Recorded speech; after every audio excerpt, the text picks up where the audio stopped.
In this video, we'll be discussing section 5.3 from P3, chapter 5, and this section is dealing with natural logarithms.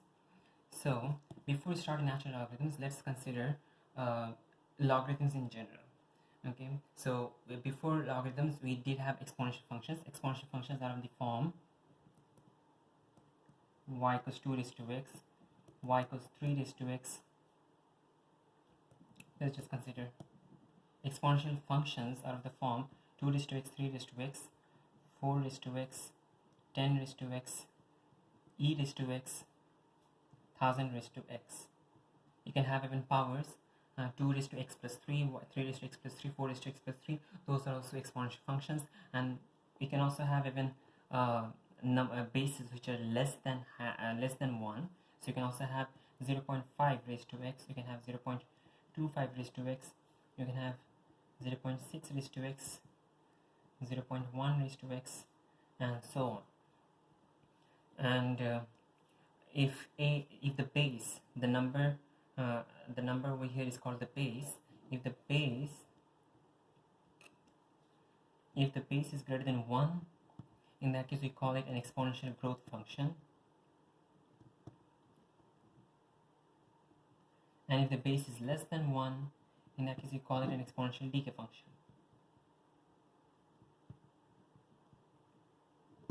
Because an exponential growth function is going to grow exponentially, an exponential decay function is going to decrease exponentially. Now, these are exponential functions. The inverse function for these exponential functions are called logarithms.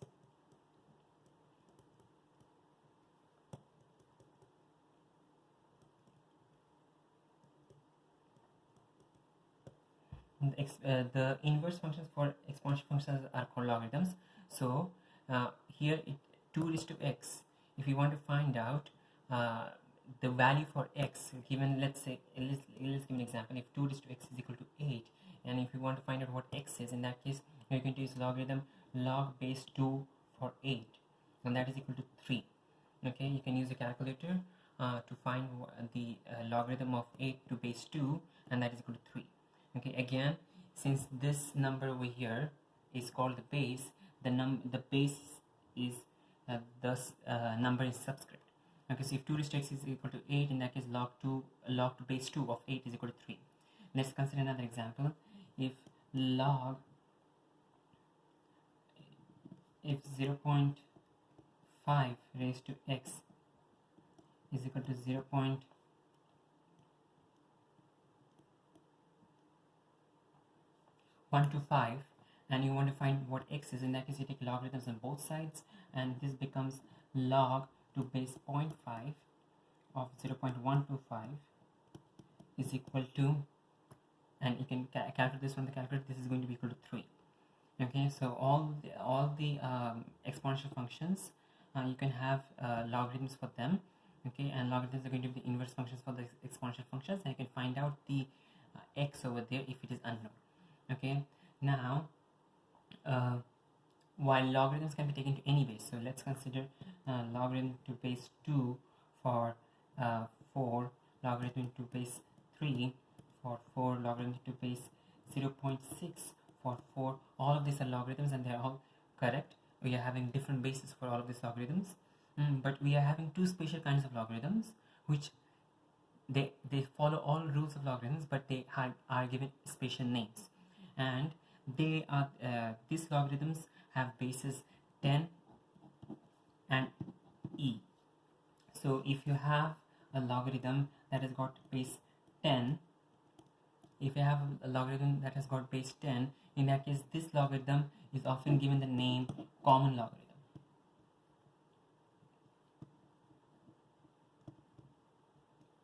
Okay, again, if the logarithm has got base 10, in that case it is often referred to as the common logarithm, and the other ones over here do not have any special name to them, but log to base 10 of x is given a special name called common logarithm.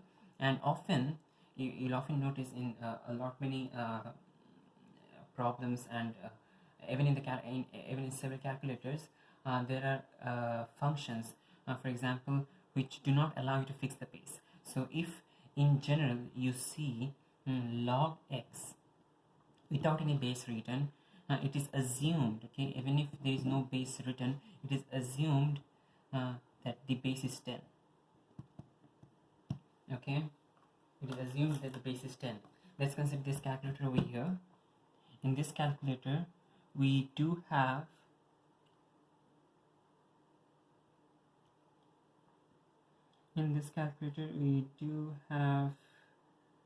the log function over here, and the log to changeable base. So if you have a variable base, in that case, the variable base logarithm function allows you to choose the base and also choose the number that you're taking the logarithm for. On the other hand, you also have this log function, which does not allow you to change the base. In this case, we're assuming that that the logarithm has been taken to base 10.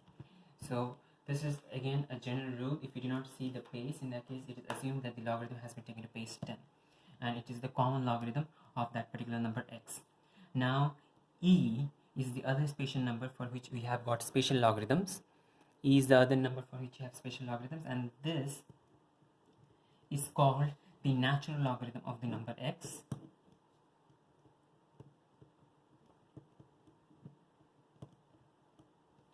And while for log 10x, you can simply remove the base and it is going to be still assumed that the base is 10. For log e, we do have a spatial notation, and the spatial notation is ln.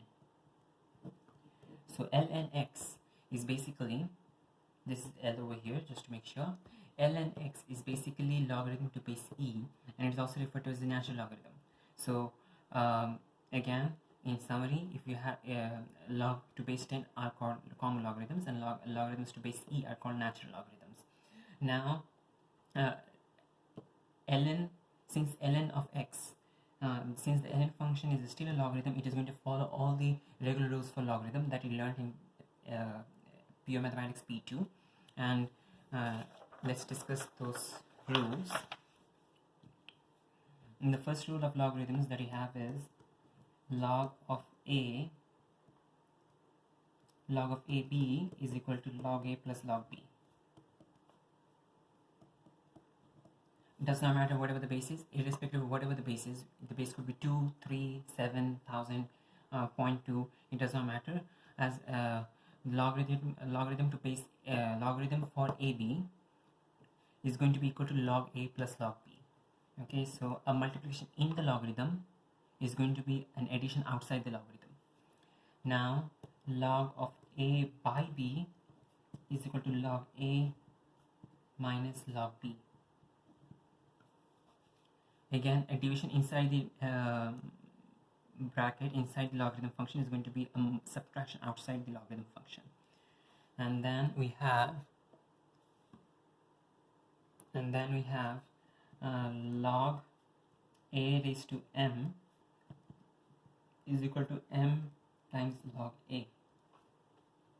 Again, log of a raised to m is equal to m times log a.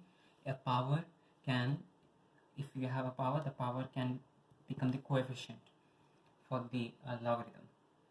Okay, just to repeat, log of ab is equal to log a plus log b, log of a by b is equal to log a minus log b, and log of a raised to m is equal to m into log a.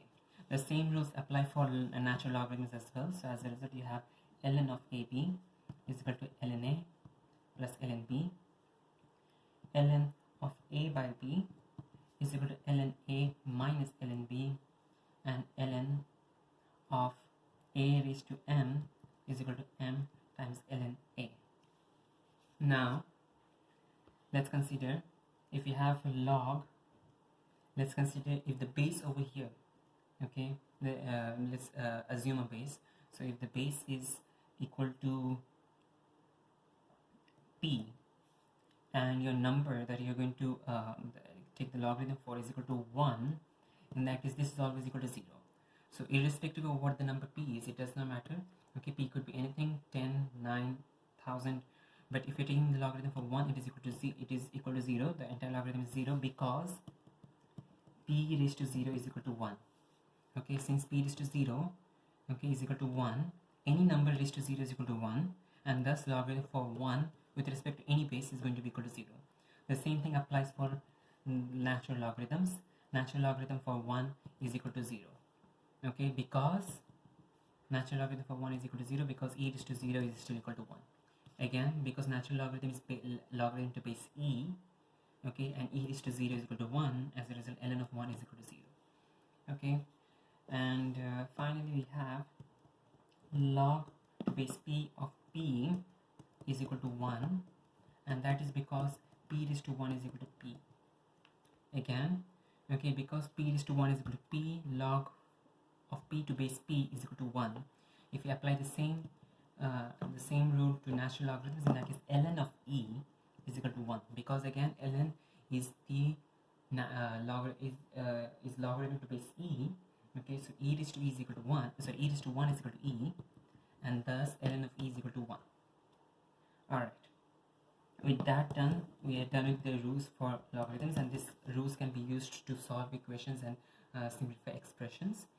Before we continue with solving equations, let's consider the graph for y equals ln x. Okay, now the graph of y equals ln x, you can easily derive this graph from its inverse function, because so we are going to find the graph of y equals ln x. We are going to get the graph of y equals ln x from its inverse function partner y equals e raised to x. Okay, so the graph of y equals e raised to x is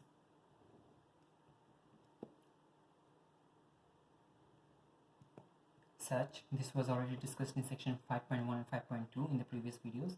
So this is the graph of y equals e raised to x. Now if you want to convert a function to its inverse function, you're basically exchanging x and y with each other. Okay, so we are going to exchange x with y. Okay, before we continue that, the graph y equals e raised to x passes through the point 1. Okay, again, and now continuing with the discussion for ln x. Okay, since ln x is the inverse function, since ln x is the inverse function for e raised to x, we are basically simply exchanging x and y, or in other words, we are going to be reflecting the curve in the line y equals x.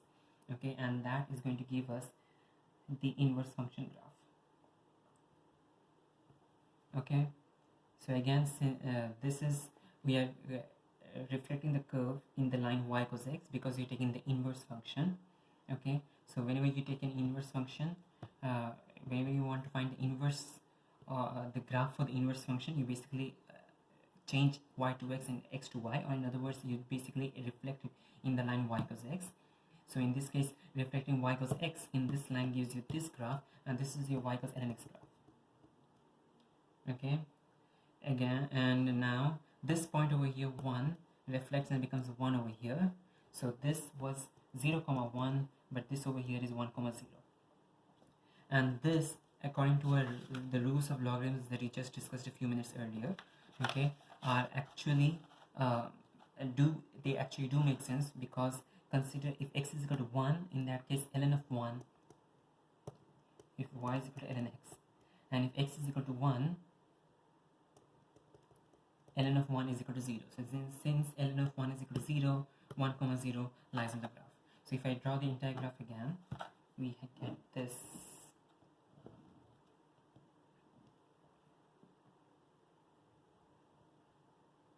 This is the graph for y equals ln x.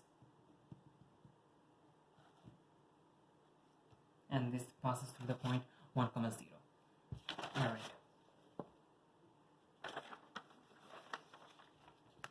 Okay, so again, in section 5.1 and 5.2, we discussed how the graph for y equals e raised to x and the other exponential functions can undergo transformations. The same thing is going to apply for y equals ln x as well.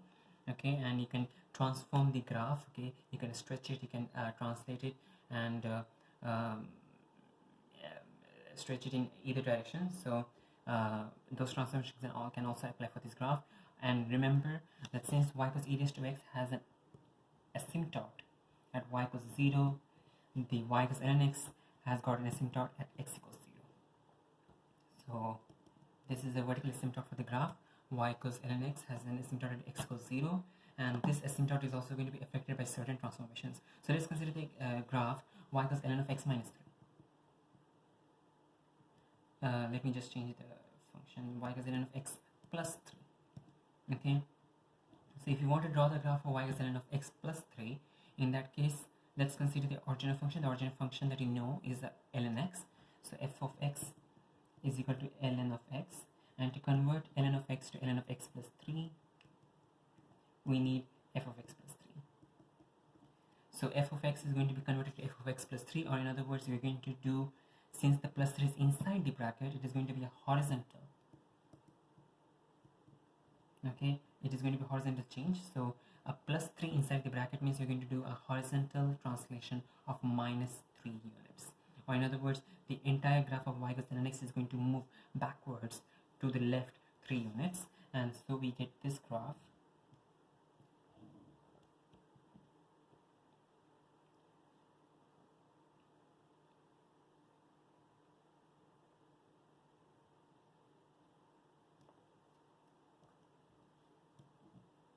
This is y equals ln of x minus ln of x plus 3. Y equals ln of x plus 3, and notice that the asymptote is also going to move. Okay, so previously the asymptote was at x equals 0. Now the asymptote is moved 3 units to the left, and thus this is going to be x equals minus 3. Okay, the point 1 comma 0 is going to now move to the point minus 2 comma 0, and this point that you see over here, since you do not have this original point in the original graph, since you do not have this point in the original graph, we need to actually calculate this from scratch. Or in other words, substitute x equals 0 into the equation. So when x equals 0, y is equal to ln of x plus 3, or in other words, it is ln 3. So this point over here is ln 3. Okay, you need to make sure that all your intercepts are marked in the graph, and all your asymptotes are also labeled down. So x equals 0 moves 3 units back, x equals minus 3. 1 comma 0 moves 3 units back to minus 2 comma 0, and this point, by calculation, you find that this is ln 3. Now that's all with the graph. Now let's come back to equations. Let's consider equations. So you can have equations with e raised to x or ln x, and to be able to solve either of the forms of the any of these equations, irrespective of whether the equation contains e raised to x or whether the equation contains ln x. Now let's consider an example. If we have an example, e raised to 2x plus 3 is equal to 9. If e raised to 2x plus 3 is equal to 9, we are going to notice that this is an exponential function over here with base e. We're going to do is take ln, the natural logarithm, because this is for e, the inverse function is the inverse function is the natural logarithm. So you're going to take the natural logarithm on both sides, and thus this will become ln of e raised to 2x plus 3 is equal to ln of 9. ln of e raised to 2x plus 3 is equal to ln of 9. Now, okay, ln and e are going to cancel out each other. ln and e are going to cancel out each other on the left hand side, and thus this will become 2x plus 3. Again, I'm repeating. Okay, since e and ln are inverse functions of each other, they're going to cancel out each other, and thus you'll be left with 2x plus 3. The right hand side remains the same, and after this the rest is going to be simple algebra. So 3 goes to the right hand side. 2x is equal to ln 3 minus 2, and x is equal to half of ln 9 minus 3. 2x is equal to ln 9 minus 3, x is equal to half of ln 9 minus 3. Okay, now you can leave the answer over here, but notice one thing, that over here ln 9, okay, 9 is the square of 3. So you can actually, if I write down a short rough note over here, ln 9 is equal to ln of 3 square, and using our rules for logarithms, this 2, which is a power, okay, can actually become the coefficient of the logarithm. Okay, this 2 can become the coefficient of the for the logarithm, and this is equal to actually 2 times ln 3. So ln 9 is equal to 2 times ln 3, and if you substitute that into this equation, you get half into 2 ln 3 minus 3, and that simplifies to ln 3 minus 3. And that's the final answer. This is the final exact answer. If your question asks for an exact answer, this is where you leave it. If your question does not ask for an exact answer, in that case you can use a calculator to find the numerical form of the answer. Now let's consider another example. In this example, you're going to consider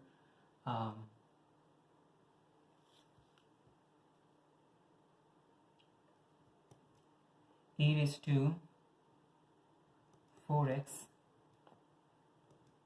plus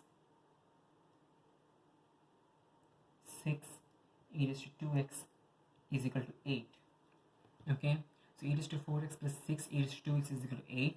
Notice that there are two terms over here, okay, both having x in them, and they are not equal, okay, because one of them is e raised to 2x, the other one is e raised to 4x. But notice that e raised to 4x is the same as e raised to 2x the whole square. Okay, you always need to be on the lookout for this kind of patterns. Okay, these patterns are important. Okay, so e raised to 4x is the square of e raised to 2x, and so this is more or less a quadratic equation. So since this is a quadratic equation, we take all terms to the same side of the equation. Okay, so you get e raised to 4x plus 6 e raised to 2x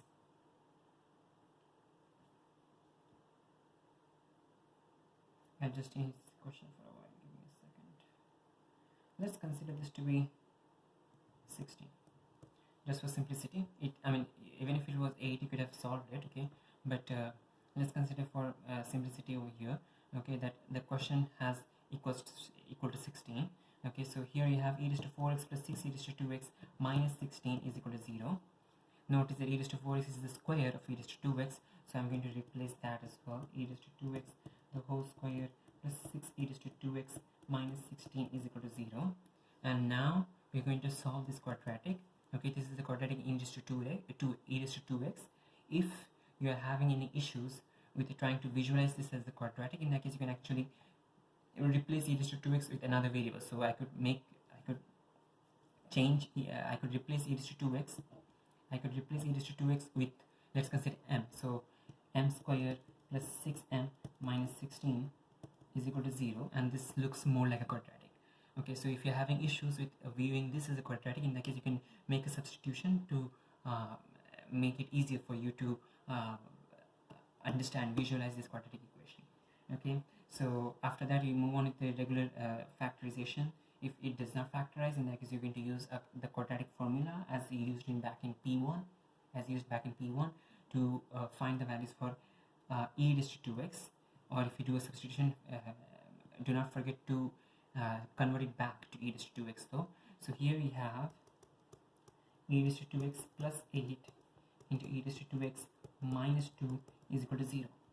E raised to 2x plus 8 into e raised to 2x minus 2 is equal to 0. By factorization you get that, and then solve the equation as usual. E raised to 2x plus 8 is equal to 0. That becomes e raised to 2x is equal to minus 8, and e raised to 2x minus 2 is equal to 0, and that becomes e raised to 2x is equal to 2.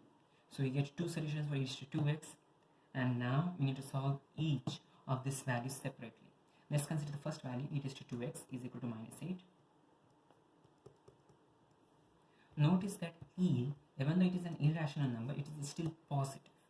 Okay, so since e is still positive, a positive number raised to any number is not going to give you a negative number, or in other words, this one does not have any solutions. This equation does not have any solutions because e raised to anything. Okay, in a graph also you noticed, in a graph we always notice that the e raised to x function is always above the x-axis, or it is always positive. There is nothing, e raised to x is never negative or never below the x-axis. Okay, so using the same concept, e raised to 2x can never be equal to minus 8 because e raised to 2x is always positive, and thus this equation does not have any solution. Now let's consider the other part of the equation. E raised to 2x is equal to 2. Okay, to solve this we're going to take logarithms on both sides. Okay, this is going to be ln of e raised to 2x is equal to ln of 2. Ln and e cancel out each other. We get 2x is equal to ln 2, and finally x is equal to half times ln 2, and that's the final answer. This is the exact form of the answer. If your question is asking for the numerical form of the answer, in that case you simply use the calculator to find the numerical answer. Let's consider another example. In this example we have ln of x the whole square is equal to 4 ln x plus 3. Okay, notice that ln of x the whole square is the square of ln x in simple terms. Okay, there is nothing confusing over here. Okay, ln of x the whole square is the square of ln x. Okay, and just to clarify this, okay, if you notice, sine x the whole square can be written as sine square x. Okay, cot x the whole square can be written as cot square x, but ln x the whole square cannot be written as ln square x. Okay, this is not correct. Okay, that particular notation does not exist. Okay, so ln of x the whole square is still going to be ln of x the whole square. It gets written this way. So notice that this is a square and this is a single term. Okay, term of power 1, or in other words, this is still a quadratic equation. So since this is a quadratic equation, we solve the quadratic first before we move on to the ln x part of the equation. So take all the terms to the same side of the equation. We get ln of x the whole square minus 4 ln x minus 3 is equal to 0.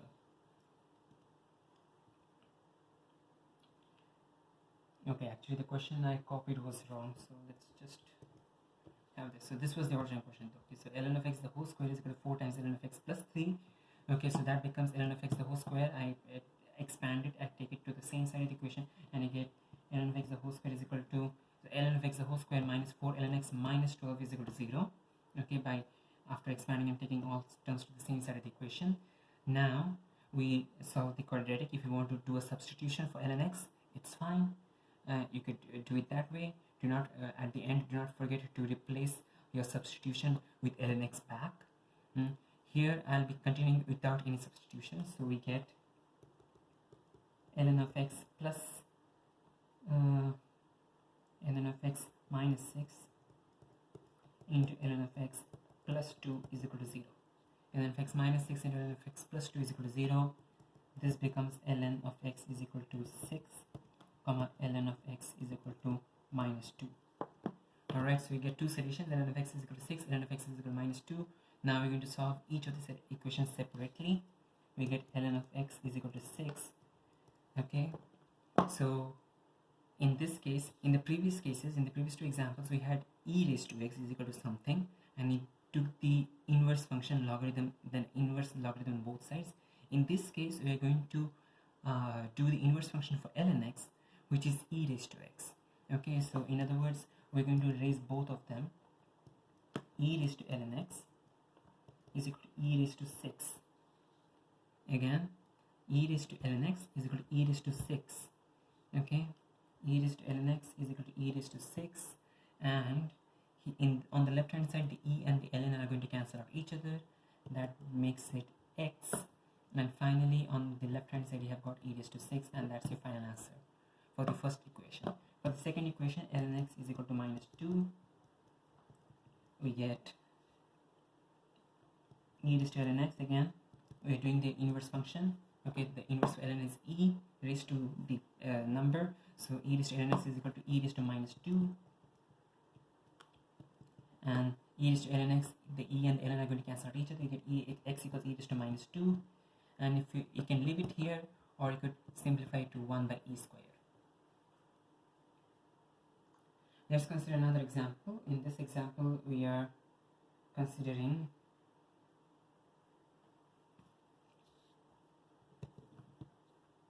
ln of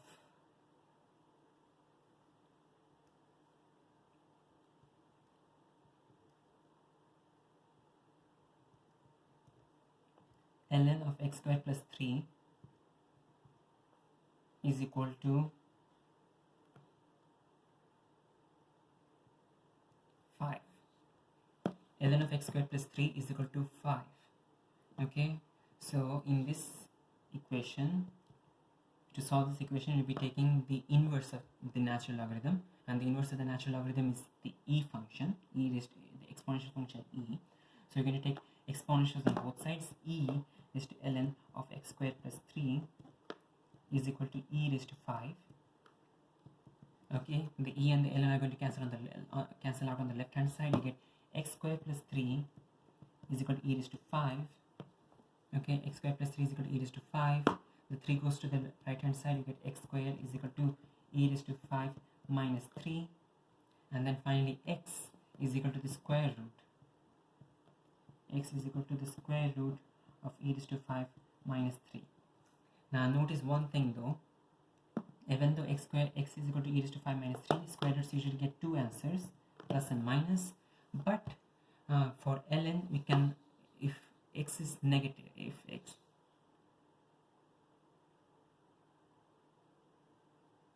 well actually we do still have two answers, so yeah, both the answers are acceptable. Okay, so again in short, x squared is equal to e raised to 5 minus 3, x is equal to plus minus e raised to 5 minus 3, both answers are acceptable. Okay, just to repeat, ln of x squared plus 3 cos 5, we take exponential both sides, e and the ln cancel out, we get x squared plus 3 cos e raised to 5, and the rest is going to be simple algebra.